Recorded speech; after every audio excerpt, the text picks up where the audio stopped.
Review ASEAN Champions League Round of 16. Perlawanan di antara JDT menerima kunjungan Sanfrecce Hiroshima. Untuk mana yang tak dapat tengok, ini bukan perlawanan ulangan ya. Ya, kita dah kalah dengan Hiroshima ni masa lawan grouping, tapi ini adalah round of 16. Ini sedikit mengenai perlawanan itu. Untuk separuh masa pertama, JDT bermula garang. Memang kita dapat tengok attacking tu sentiasa ada. Attack terus. Tapi kekurangan yang ada pada separuh masa pertama ni, kalau kita boleh nampak, JDT agak tergopoh gapah. Banyak try daripada luar kotak, tapi dalam banyak-banyak try luar kotak untuk first half ni, try daripada Nacho Mendes sahaja yang aku rasa sangat-sangat berkualiti terkena tiang.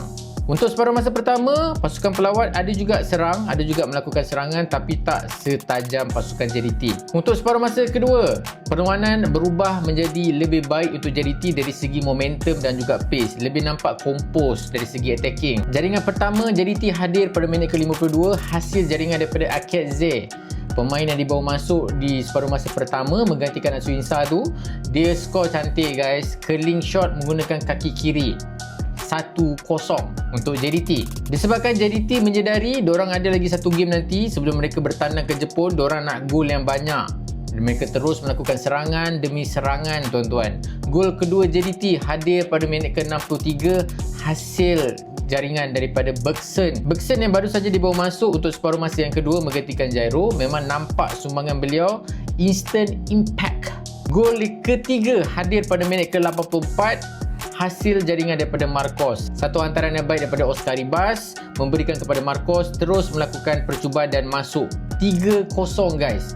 Masa tu semua peminat JDT, even semua rakyat Malaysia, aku rasa memang dah positif kita akan selesa sebelum kita bertandang ke Jepun. Tapi malang sekali tuan-tuan, pada minit ke-86 kita terkena on goal.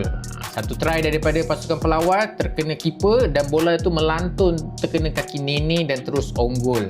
Kat sini kita boleh tahu untuk perlawanan 11 Mac nanti memang JDT perlu berhati-hati, walaupun selesa dengan kelebihan 2 gol, tapi perlu berhati-hati sebab untuk 2 gol bertandang di home Hiroshima tu bukanlah tugasan yang mudah.